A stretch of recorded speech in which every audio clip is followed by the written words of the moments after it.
నా తానైతే Telangana state vice president Pebba madam అంట నిర్మలా రెడ్డి గారు ఉన్నారు. మరి ఆ మేడం తోని ముచ్చటైతే పెడదాం. ఏంది ఉంటది ఇక జూబ్లీస్ ఎలక్షన్స్, బై ఎలక్షన్స్ ఓ తీరు అయితే లేవుల్లో. ఇక ఎటు పోతుంది ఏం కథ, మరి ఆ కథ ఏంది మేడం అడుగుదాం. దండాలు మేడం. దండాలమ్మా దండాలు. ఎట్లున్నారు? బాగున్నానమ్మా. మంచిగా ఉన్నారా? మీ ముఖం చూస్తేనే మస్తు బాగు కళ అనిపిస్తుంది. ఈ ఆ కళ ఏందో మాకు కూడా చెప్పురు అసలు. చెప్పండి, మీరు అడిగితే మేము చెప్తాం. ఇప్పుడు జూబ్లీస్ ఎలక్షన్స్ అవుతున్నాయి కదా, అంటే ఇప్పుడు మీరు తిరుగుతున్నారా ఎలక్షన్స్ లా? 15 రోజుల నుంచి చేస్తూనే ఉన్నాం. అవునా? అంటే ఎట్టుంది మరి స్పందన? బాగుంది. తమ్ముడికి ఈసారి ఖచ్చితంగా ఓటేస్తాము, గెలిపించుకుంటాము. నవీన్ యాదవ్ ఖచ్చితంగా గెలిపించుకుంటాము. మా బిడ్డ కదా, లోకల్ బిడ్డ అని చెప్పి లంకారెడ్డి ఆయన అనుకుంటున్నా తమ్ముడు అనగానే. లేదు లేదు, తమ్ముడు నవీన్ యాదవ్ నాకన్నా చిన్నోడు కాబట్టి ఇంకా నేను తమ్ముడే అనాలి కదా. సో మీ బిడ్డగా మిమ్మల్ని గెలిపించుకుంటే లోకల్లో చాలా పనులు చేస్తారు, అందుబాటులో ఉంటారు, నియర్ బై హౌస్ దగ్గరలో ఉంటారు. ఈసారి ఖచ్చితంగా అవకాశం ఇవ్వాలని మేము కూడా డోర్ టు డోర్ వెళ్ళి బాగా డీప్ గా క్యాంపింగ్. ఏమో బీజేపీ అయితే తిరుగుతలేరంట, అందుకే పేరు కూడా నోట్లకి వస్తలేదు. బీజేపీ అనేది టిఆర్ఎస్ బీజేపీ రెండు ఒక్కటే అంతే అంతే అంట. నిజంగా కలిసిపోయినాయి అంట? నిజంగా ఇక అవుతుంది, కలిసిపోవడం ఏంటి. ఇన్నర్ గా వాళ్ళు ఉన్నారు, అవుట్ సైడ్ వీళ్ళు ఉన్నారు. రేపు ఇద్దరు అంతే ఒకటే. అందుకే ఏంటంటే వాళ్ళు డమ్మీగా అట్లా ఓ సీట్ ఇచ్చి కూర్చోబెట్టారు. ఇప్పుడు జూబ్లీస్ ఎలక్షన్ లో ఖచ్చితంగా నవీన్ అన్న గెలుస్తాడని ఎట్లా చెప్తున్నారు? అసలు ఉన్నది 100% ఎగ్జిట్ పోల్ కూడా చూసుకుంటున్నాం. ఇంత డోర్ టు డోర్ మేము బ్రహ్మరథం పడుతున్నప్పుడు అందరు కూడా ప్రజలు భారీ ఎత్తుగా మేమేంటంటే ఈసారి ఎట్లయినా సరే నవీన్ యాదవ్ ని గెలిపించుకుంటాము. లోకల్లో ఏ సమస్యలు ఉన్నా కూడా మాకు అందుబాటులో ఉన్న వ్యక్తి మా బిడ్డ. ఇంతకు ముందు 2 సార్లు ఓడిపోయాడు. ఈసారి ఖచ్చితంగా మేము బై ఎలక్షన్లలో అవకాశం ఇస్తామని అందరూ కూడా చెప్తున్నారు. అప్పుడు గతంలో జరిగిన ఎలక్షన్ ల బీఆర్ఎస్ పార్టీ నుంచి ఎన్నుకున్నారు. అవును, కాంగ్రెస్ పార్టీని అద్దనే కదా, మరి వాళ్ళు చేయని పనులు వీళ్ళు చేస్తారని ఎన్నుకున్నారు. ఇప్పుడు బై ఎలక్షన్స్ కాబట్టి మరి ఎట్లా వస్తుంది అనుకుంటారా? మరి ఇప్పుడు కాంగ్రెస్ పార్టీ సపోర్ట్ చేస్తారా? చేస్తారు. ఎందుకు చేస్తారు అంటే ఆల్రెడీ గోపీనాథ్ గారికి 10 సంవత్సరాలు బిఆర్ఎస్ పార్టీలో ఎమ్మెల్యేగా గెలిచి ఈ యొక్క మాస్ జుబ్లీహిల్స్ అని పేరే గాని చాలా కాలనీస్ అంత మాస్. ఎందుకంటే లో మిడిల్ క్లాస్ పీపుల్ చేసుకుంటేనే పూట గడవనటువంటి సిచ్యువేషన్ లో ఉన్నారు చాలా మంది. ఇంకా ముస్లిం మైనార్టీ ఓట్లు కూడా 1,20,000 పైచిలుకున్నారు. సో కాబట్టి మేము ఇంటింటికి వెళ్తున్నప్పుడు ఈసారి ఏంటంటే కాంగ్రెస్ ప్రభుత్వం అంటేనే ప్రజాపాలన, ప్రజాపాలన అంటేనే ఏంటంటే బడుగు బలహీన వర్గాలకు పెద్దపీట వేసేటటువంటి పార్టీ మన కాంగ్రెస్ పార్టీ. ప్రజాపాలన అంట అందులో 6 గ్యారెంటీలు ఇచ్చారు కానీ ఏం నెరవేర్చారు? ఇస్తాం 6 గ్యారెంటీలు అంటే ఇప్పుడు బిఆర్ఎస్ గవర్నమెంట్ లో కేసీఆర్ ప్రభుత్వం 10 సంవత్సరాలు పరిపాలించింది. మరి ఆనాడు ఏంటంటే ఎవ్రీ టైం ప్రతి 6 నెలలకు ఒక్కసారి గవర్నమెంట్ భూములు అమ్మాలి, రైతు బంధు వెయ్యాలి. అట్లా సంవత్సరానికి 2 సార్లు గవర్నమెంట్ భూములు అమ్మి అవి హెచ్ఎండిఏ లేఅవుట్లు కొట్టి ఆన్లైన్ వేలం పాట వేసి అక్కడ వచ్చేటటువంటి డబ్బుతోటి రైతులకు రైతు బంధు వేసినటువంటి చరిత్ర బిఆర్ఎస్ పార్టీది. కానీ ప్రజలు కూడా గుర్తించాలి, తెలుసుకోవాలి. ప్రజాపాలన మన కాంగ్రెస్ పార్టీ 130 సంవత్సరాల చరిత్ర ఉన్నటువంటి పార్టీ మన Congress party. So Indiramma time Nehru గారి నుంచి వస్తున్న వంశపారంపర్యంగా వస్తున్నటువంటి పార్టీ కాంగ్రెస్ పార్టీ. 135 సంవత్సరాల చరిత్ర ఉన్నటువంటి మన పార్టీ అన్ని వర్గాల వాళ్ళని హక్కున చేర్చుకుంది. ప్రధానమంత్రి పోస్ట్ వస్తే కూడా తీసుకోనటువంటి ఫ్యామిలీ మన ఇందిరాగాంధీ, మన సోనియా గాంధీ పార్టీ అండి. ఎంత గొప్ప వ్యక్తులండి వాళ్ళు చెప్పండి. వీళ్ళకు స్వార్థం ఎక్కువ. ఫామ్ హౌస్ లో కూర్చొని నువ్వు ఎమ్మెల్యేగా గెలిచి ఒక్క రోజు కూడా నువ్వు అసెంబ్లీకి రాకపోతివి, ఒక్కసారి కూడా నువ్వు ప్రశ్నించకపోతివి, నువ్వు ఎట్లా ఎమ్మెల్యే అవుతున్నావు? నువ్వు సీఎం అంటే నువ్వు డామినేటెడ్ పోస్ట్ లో ఉంటేనే అసెంబ్లీకి వస్తావు. మరి ఇప్పుడు ఒక ఎమ్మెల్యేగా ఉండి ఇప్పుడు ప్రశ్నించవలసినటువంటి బాధ్యత మీకు లేదా? కేసీఆర్ ని నేను అడుగుతా ఉన్నాను. అంటే ఫామ్ హౌస్ లోనే కూర్చుంటావా? 10 సంవత్సరాలు నీకు పట్టం కడితే ఫామ్ హౌస్ నుంచే పరిపాలన చేసావు. మరి ఇప్పుడు కూడా నువ్వు ఫామ్ హౌస్ లో ఉండి ఒక్కసారి కూడా అసెంబ్లీకి రానటువంటి పట్టం కట్టింది కూడా గా ప్రజలే కాబట్టి పాలనలా ఏం చేయలేరంటవా? అసలు ఏం చేశారు? ప్రభుత్వ భూములు అమ్మిరు, ప్రజలకు పెట్టిరు. వాళ్ళే మన ఇంట్లోకి వెళ్ళి పెట్టిరా 100 కోట్ల. ఒకప్పుడు ఇదే శ్రీశైలం అన్న పెళ్లికి బిడ్డ పెళ్లి చేస్తే కవితకు పెళ్లి చేసినప్పుడు డబ్బులు లేకపోతే ఆయన అన్నిటికీ ముందుండి పెళ్లి చేసినటువంటి చరిత్ర మన శ్రీశైలం యాదవ్ అన్న వాళ్ళది. అప్పుడే మర్చిపోయిండు. కేసీఆర్ కు తెలియదా? కవితమ్మ పెళ్లి చేసినప్పుడు వాళ్ళకు ఉన్నటువంటి సిచ్యువేషన్ ఏంటి, వాళ్ళ ఆర్థిక పరిస్థితి ఏంటి అన్ని ప్రజలందరికీ తెలుసు. సో శ్రీశైలం అన్నే కదా, వీళ్ళ ఫ్యామిలీయే కదా ఆనాడు ముందు నిలబడి కవితకు పెళ్లి చేసిండు, కేసీఆర్ కి సపోర్ట్ చేసి. మర్చిపోతారా? వేల కోట్లు ఇవాళ సంపాదించుకున్నావంటే మన రాష్ట్రము, మన తెలంగాణ రాష్ట్రాన్ని ఏంటంటే ప్రభుత్వ భూములన్నీ అమ్మి అలా సొమ్ము చేసుకున్నటువంటి వ్యక్తి కేసీఆర్ కాదా? అందుకే ప్రజలు బుద్ధి చెప్పిరు. 10 ఏళ్ళు కట్టబెట్టినాం, ఏం ఇరిగిందేం లేదు ఒరిగిందేం లేదు, కానీ వాళ్ళు మాత్రం బోలెడంత సొమ్ము చేసుకొని ఇలా వేల కోట్లకి వెళ్ళిపోయి ఎక్కడో లబ్బరి చెప్పులతో వచ్చినటువంటి హరీష్ రావు ఇలా వేల కోట్లకి వెళ్ళిపోయిండు. అంటే ప్రజాధనమే, ప్రజల సొమ్మే ప్రజాధనమే. ఏ పార్టీ వచ్చినా ఇవాళ ఏంటంటే వాళ్ళ కుటుంబానికి ఒక సంతోష్ రావు, ఒక కేసీఆర్, ఒక కేటీఆర్, ఒక కవితమ్మ, హరీష్ రావు, వీళ్ళందరికీ వేల కోట్లు బుజ్ ఖలీఫాలల్లా ప్లాట్లు ఎట్లు వచ్చినాయి, వాళ్ళకు బిల్డింగ్లు ఎట్లు వచ్చినాయి, విదేశాలల్లా వాళ్ళకి వాళ్ళు సంపాదించినటువంటి సొమ్మంతా కూడా విదేశాలలో స్విస్ బ్యాంకులలో పెట్టి ఇవాళ ఇండియా వ్యాప్తంగా కాకుండా విదేశాలలో కూడా ఇవాళ వాళ్ళకు ప్రాపర్టీలు కొనుక్కున్నారంటే మా ప్రజల సొమ్మే కదా. ఇప్పుడు అంతా దోసుకున్న సొమ్ము అని చెప్తున్నారు. మొత్తం రుజువు చేపిస్తారా? చేపిస్తాం, రమ్మనండి, చేపిస్తాం. మా ముందుకు రమ్మనండి, అసెంబ్లీలో కూర్చోమనండి, మా రేవంత్ రెడ్డి అన్నతోటి మాట్లాడమనండి. ఖచ్చితంగా వాళ్ళు వేసేటటువంటి ప్రతి క్వశ్చన్ కి మేము ఆన్సర్ చెప్పడానికి మేము సిద్ధంగా ఉన్నాము. నెక్స్ట్ మళ్ళీ 5 ఏళ్ళు కూడా మేమే అధికారంలో ఉంటామని కూడా చెప్తా ఉన్నాను. అది ఇప్పుడు నిన్న మొన్న కేటీఆర్ కూడా మీటింగ్ పెట్టిండు, అంతకు ముందు రేవంత్ రెడ్డి సార్ కూడా పెట్టిండు.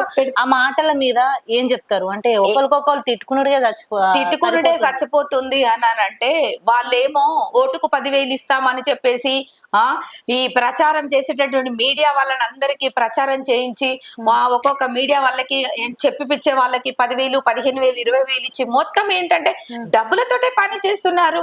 వాళ్ళు చారాన పని చేస్తే ఒక 100 రూపాయల పని మీడియా పరంగా వాళ్ళు స్ప్రెడ్ చేసుకుంటున్నారు. కాంగ్రెస్ పార్టీ చేస్తలేము. మేము 100 రూపాయల పని చేస్తే 1 రూపాయి వంతు కూడా మేము పబ్లిసిటీ చేసుకోవడం లేదు. ఎందుకంటే మా ప్రజాపాలనలో పని చేయడమే ధ్యేయంగా పెట్టుకుంటాం, కానీ మేము ఎంత పబ్లిసిటీ అవుతున్నాం సోషల్ మీడియాలో అనేది. ఎందుకంటే మీడియా ఛానల్స్ అన్ని వాళ్ళవి, బీఆర్ఎస్ వాళ్ళవి. మాకేం ఛానల్స్ లేవు మా కాంగ్రెస్ గవర్నమెంట్ కి. మేము చేసేటటువంటి ఏవైతే ఉన్నాయో అవన్నీ కూడా అధికారిక మీడియా ఎవరైనా తీసి వేస్తేనే తప్ప మేమేమో స్పెషల్ గా పెట్టించుకొని మేమేమో మీడియాలు కొనుక్కొని మేము మీడియాలకు ఏం స్ప్రెడ్ చేసుకోవడం లేదు. మేమేం ప్రచారం చేసుకోము.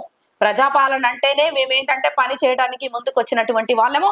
135 సంవత్సరాల చరిత్ర ఉన్నటువంటి మా కాంగ్రెస్ పార్టీని ఇవాళ క్వశ్చన్ చేస్తున్నారు బీఆర్ఎస్ వాళ్ళు కానీ బీజేపీ వాళ్ళు. ఏమన్నంటే అంటే ఆర్ఎస్ఎస్ అంటారు బీజేపీ వాళ్ళు.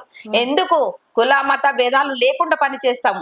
బడుగు బలహీన వర్గాలను అందరినీ హక్కులు చేర్చుకుంటది మా పార్టీ. సో కాబట్టి మేము నెక్స్ట్ 5 ఏళ్ళు కూడా మేమే ఉంటాం.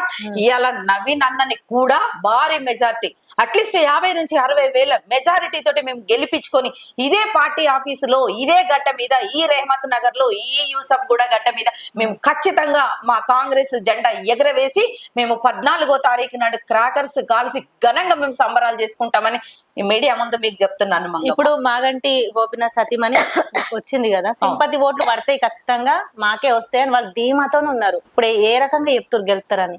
సింపతి ఒక ఆడ ఆమెని ముందు పెట్టి ఇవాళ భార్య ఏంటంటే ఇవాళ గోపీనాథ్ గారి భార్య ఇవాళ నిలబడింది అని చెప్పేసి ఏదో ఏడ్చుకుంటూ తూడ్చుకుంటూ ఇవాళ బీఆర్ఎస్ వాళ్ళు ఒక ఆడామె అని చూడకుండా ఆమెను ముందు పెట్టి ఏదో ఓట్లు దండుకోవడానికి వాళ్ళు ఏదో మాట్లాడుతున్నారు. కానీ ఇప్పుడు ఏమి ప్రసంగించేటప్పుడు భర్త చనిపోయింది కాబట్టి ఆ ప్రసంగంలో నా భర్త కూడా అక్కడ నిలబడి ప్రసంగించినప్పుడు యాదికి వస్తారు. ఒక ఆడబిడ్డకి కన్నీరు వస్తుంది. దాన్ని మీరు ఎట్లా పోర్ట్రేట్ చేస్తారు?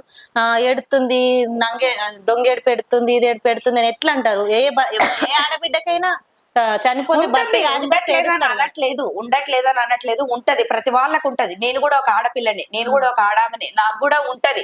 కానీ 9.5 సంవత్సరాలు గోపీనాథ్ గారు ఇక్కడ చేసింది ఏం లేదు. ఇంకొకటి వాళ్ళంతా కూడా ఏంటంటే సినీ ఇండస్ట్రీకి తర్వాత అటువైపే వాళ్ళు మొగ్గు చూపుతారే తప్ప ఈ యొక్క లో మిడిల్ క్లాస్ ఏరియాలకు వచ్చి రేహమత్ నగర్ గాని, ఇక్కడ యూసఫ్ కూడా బస్తీ గాని, తర్వాత ఇక్కడ వెంకటగిరి కాలనీ గాని, ఇవన్నీ ఇప్పుడు మనం క్యాంపెనింగ్ ఇప్పటిదాకా మేము బోడబండలో క్యాంపెయినింగ్ చేస్తున్నాం. ఇవన్నీ కూడా లో మిడిల్ క్లాస్. ఏ రోజన్నా వచ్చి గోపీనాథ్ గారు మీకు ఈ ప్రాబ్లం ఉంది, ఏమవుతుంది ఏంటి అని ఒక్కరోజు కూడా రాలేదు, అడగలేదు. మేము ఇల్లు తిరుగుతున్నప్పుడు చెప్తున్నారా? మరి ప్రచారం జనాలు చేసేటప్పుడు జనాలు చెప్తున్నారు, బ్రహ్మరథం పడుతున్నారు. ఖచ్చితంగా ఈసారి మేము నవీన్ అన్నకే ఓటేస్తాము, మీరు చూడండి అని చెప్పేసి ప్రతి ఒక్కరు కూడా చెప్తున్నారు. అంతే బలంగా మేము దూసుకు వెళ్తున్నాం. అంతే గ్యారంటీ బలం- ఇస్తారా? ఇప్పుడు ఒకవేళ కాంగ్రెస్ ప్రభుత్వంలో నవీన్ అన్న గెలిస్తే ఖచ్చితంగా అభివృద్ధి జరుగుతుందని గ్యారంటీ జరుగుతది. ఎందుకంటే లోకల్ బిడ్డ, ఇక్కడ పుట్టినటువంటి బిడ్డ, తర్వాత చాలా మందికి పెళ్లిళ్ళు చేశాడు, పేరెంటాలు చేశాడు, శ్రీమంతాలు చేశాడు, ఎంతో మంది పిల్లలని చదివిస్తున్నాడు. ఇక్కడ చాలా మందికి హెల్పబుల్ గా ఉన్నటువంటి పర్సన్ మన నవీన్ అన్న యాదవ్. కాబట్టి ఖచ్చితంగా ఈసారి నవీన్ అన్నని మేము గెలిపించుకుంటామని చెప్పేసి ప్రజలందరూ కూడా ముక్కుమ్మడిగా అందరు సిద్ధంగా ఉన్నారు. 11వ తారీఖు నాడేటువంటి పోల్లో మనకు 14వ తారీఖు నాడు రిజల్ట్ లో 50 నుంచి 60 వేల మెజారిటీతో ఖచ్చితంగా మనం గెలుస్తున్నాం. నవీన్ అన్నకి ఎమ్మెల్యేగా నిలబెడుతున్నాం. ఈ ఏరియా వాళ్ళందరికీ మనం సర్వీస్ ఇస్తున్నాం. ఇది మేము బల్లగుద్ది చెప్తాం. ఇక్కడే ఎంతో దూరం లేదు, ఇల్లు ఇదే ఏరియాలో ఉంది. వాళ్ళు ఎక్కడో పోయి ఉంటారు జుబ్లీల్స్ లో, ఒక ఆంధ్ర పర్సన్ వాళ్ళని తీసుకొచ్చి వాళ్ళ బిఆర్ఎస్ వాళ్ళు 10 ఏండ్లు పరిపాలించినటువంటి గోపీనాథ్ గారు మళ్ళా వాళ్ళ వైఫ్ కే మళ్ళా పట్టం కడతాం అనేది మాత్రము బిఆర్ఎస్ వాళ్ళు కలలే కూడా అనుకోవద్దు. కౌశిక్ రెడ్డికి నోటికి ఎంత మాట వస్తే అంత మాటే మాట్లాడుతున్నావు. నువ్వు బిడ్డని, నీ భార్యని ముందు పెట్టి మేము చచ్చిపోతాం, మేము అది చేస్తాం, ఇది చేస్తాం, మాకు ఓట్లు వేయండి, మమ్మల్ని గెలిపించండి, మేము గెలిస్తేనేమో మేము ఆయా అది సంబరాలు చేస్తాం, గెలవకపోతే మేము శవయాత్రలు చేసుకుంటాము, మీరు మాకు ఓట్లు వేయండి అని మేమేం మాట్లాడగట్లేదు. భార్యనంటే సపోర్ట్ చేయడానికి వస్తారు కదా. సపోర్ట్ చేయడానికి వస్తారు, కానీ బ్లాక్ మెయిల్ చేసి ఇవాళ అక్కడ ఉన్నటువంటి హుజరాబాద్ లో ఉన్నటువంటి ప్రజలందరినీ కూడా బ్లాక్ మెయిల్ చేసి ఇలా ఓట్లు వేయించుకొని ఇలా గెలిచి నువ్వు నీ నోటికి ఇష్టం వచ్చినట్టు మాట్లాడుతున్నావు రేవంత్ రెడ్డి అన్న మీద. కేసీఆర్ ఎప్పుడైతే పాడి కౌశిక్ రెడ్డికి ఛాన్స్ ఇవ్వచ్చు, కానీ నోరు ఒళ్ళు దగ్గర పెట్టుకొని మాట్లాడాలి, కానీ ఇష్టం వచ్చినట్టు మాట్లాడితే మేము ఊరుకోము. మా రేవంత్ రెడ్డి అన్నాడు అసలే ఊరుకోము మేమంటే మాత్రం. ఎందుకంటే ఎంతో చక్కటి పరిపాలన అందిస్తున్నాడు. బీఆర్ఎస్ లో మరీ డబ్బులు ఇచ్చి పావని గౌడ్ తోటి నోరుకి ఎంత వస్తంత మాట్లాడిస్తున్నారు. పావని గౌడ్కు ఒకటే చెప్తున్నాను, మీ మీడియా ముఖంగా, మీ మీడియా ఎవరు ఆమె నిన్న మన సోషల్ మీడియాలో బాగా వైరల్ అవ్వకుండా అది బాపు ఇది బాపు అనుకుంటే ఇట్లా డబ్బులు ఇచ్చి మేము ప్రచారాలు చేయించి వాళ్ళ మీద దుమ్ము పోసి ధూళి పోసేలాగా పైసలు ఇచ్చే మాట్లాడిపిస్తున్నారు. ఇది మాట్లాడు అది మాట్లాడు, కాంగ్రెస్ మీద గుంపు మేసరి, ఆ మేసరి, ఈ మేసరి అని ఫామ్ హౌస్ పరిపాలన చేస్తున్నటువంటి కేసీఆర్ ను మేము కూడా అనొచ్చు. 6 నెలలకు ఒకసారి నువ్వు అమెరికా వెళ్ళి నువ్వేం చేసి వస్తున్నావో కేటీఆర్ నిన్ను కూడా మాట్లాడొచ్చు. మస్తు మాట్లాడాలంటే హరీష్ రావు మీద, సంతోష్ రావు మీద, కవితక్క ఒక ఆడబిడ్డ అయ్యుండి కూడా లిక్కర్ స్కామ్ చేసినటువంటి చరిత్ర ఆ కుటుంబానికి, కల్వకుంట కుటుంబానికి దక్కలేదా? సో ఏం మాట్లాడుతున్నారు? ఎంతసేపు బిఆర్ఎస్ పార్టీ వాళ్ళు చరిత్ర అంటే కాంగ్రెస్ పార్టీలో అది లేరా? ఎవరు మరి బిఆర్ఎస్ వాళ్ళు మా రేవంత్ రెడ్డి అన్నాడు సీఎం గారిని ఎందుకు మాట్లాడుతున్నారు? మాట్లాడొద్దు. చేసేటటువంటి పరిపాలన సాఫీగా నడుస్తా ఉంది. మేమిచ్చిన 6 గ్యారంటీలు ఏవైతే ఉన్నాయో ఖచ్చితంగా మాకు ఇచ్చినటువంటి 5 ఏండ్ల డ్యూరేషన్ పీరియడ్ లో మేము ఖచ్చితంగా చేస్తాం. బస్సు ప్రమాణ స్వీకారం చేసిన next day CM Revanth Reddy అన్న నెక్స్ట్ డే నుంచే మేము బస్సు పెట్టినాం, బ్రహ్మాండంగా నడుస్తుంది. 100 రోజుల్లో చేస్తాడు 6 గ్యారంటీలు, మరి రాలే. చేస్తాం. ఉన్నదంతా దోసుకొని దాచుకున్నటువంటి బిఆర్ఎస్ దొంగల ముఠ 100 రోజుల్లో చేస్తా అని చెప్పి ఒక్కటి కూడా వేయలే. మరి ఒకటి చేసిర్రు, 2 చేసిర్రు, 3 చేసిర్రు. ఇప్పుడు కాళేశ్వరం అని చెప్పి 1,00,000 కోట్లు దండుకున్నారు.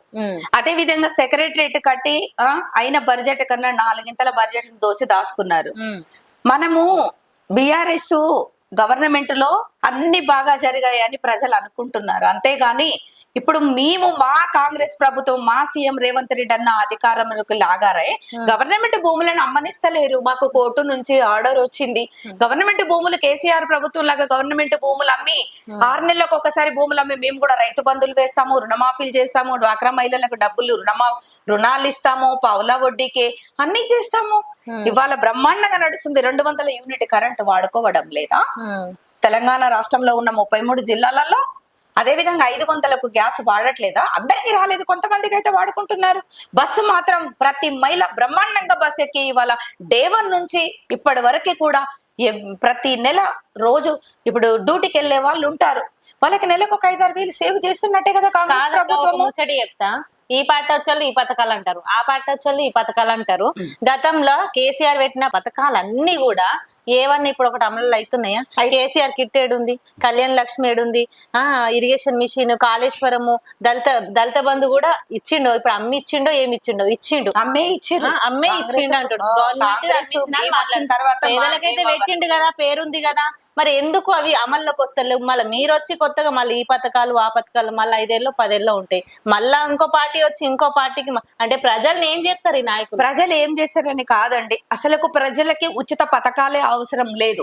కరెక్ట్ గా ఉన్నటువంటి ప్రజలకి నేను ఒకటే చెప్తా ఉన్నాను, ఏంటంటే ఎప్పుడైనా మనము ఏ పార్టీని గెలిపించుకుంటే, ఏ పర్సన్ ని గెలిపించుకుంటే, ఏ వ్యక్తిని గెలిపించుకుంటే మనకు రేపు పనులు చేస్తారు. ఏ పార్టీ, ఇటు కాంగ్రెస్ పార్టీ 135 సంవత్సరాల చరిత్ర ఉన్నటువంటి పార్టీని గెలిపించుకుంటే అన్ని రకాల వాళ్ళకి, అన్ని వర్గాల వాళ్ళకి, అన్ని జాతుల వాళ్ళకి న్యాయం చేస్తుంది అని చెప్పేసి ఇప్పుడు ఈసారి మాకు ప్రజలు అవకాశం ఇచ్చారు. కాబట్టి ఈ అవకాశాన్ని ఏవైతే మేము 5-6 గ్యారెంటీలు మేము ఇస్తామన్నామో బస్సు నడుస్తా ఉంది సక్సెస్ఫుల్ గా.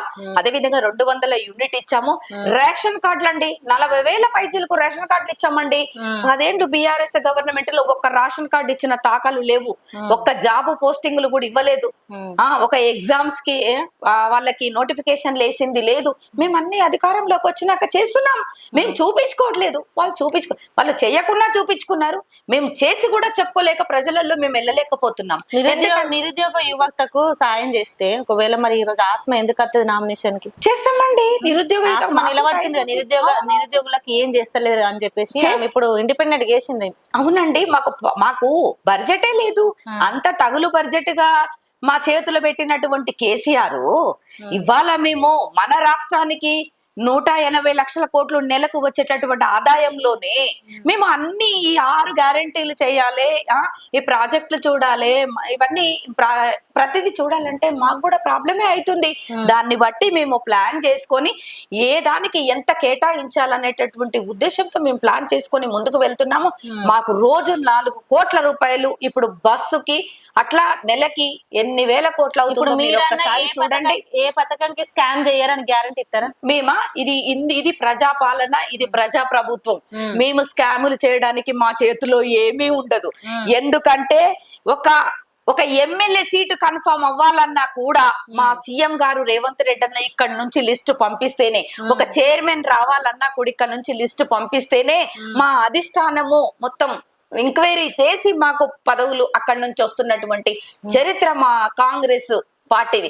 మేమంటూ స్వతహాగా దండుకోవడాలు, అమ్ముకోవడాలు, ఆస్తులు సొమ్ము చేసుకోవడాలు అట్లాంటిది మా పార్టీలో ఉండబోదు కూడా. ఎందుకంటే ఇది మా చేతిలో ఉన్నది కాదు, మాకు అధిష్టానం నుంచి ఆదేశాలు ఉంటాయి. ఇది సొంత పార్టీ కాదు, ప్రాంతీయ పార్టీ కాదు, ఇది జాతీయ పార్టీ, ఇది నేషనల్ పార్టీ. కాబట్టి మేము చేయడానికి, స్కాములు చేయడానికి అసలు మా చేతిలో ఏమీ ఉండదు. గిరినుల్లా ఇలాంటి ముచ్చట. ఇక నిర్మలా రెడ్డి గారైతే మాట్లాడుతున్న మాటలకు నిజంగా రేపటి రోజున మనం కూడా గట్టిగా వచ్చి అడుగుదాము. మరి ఏడ స్కామ్లు అవుతున్నాయి, ఏం కథ అని మనకు కూడా గట్టిగా అడగనీకు ఉంటది కదా. అందుకే మీ తరఫునకి మంగమ్మ మాట్లాడింది. కలుద్దాం మళ్ళా. లైక్ చేయండి, షేర్ చేయండి, సబ్స్క్రైబ్ చేయండి. మరిన్ని వీడియోల కోసం బెల్ సింబల్ పై క్లిక్ చేయండి.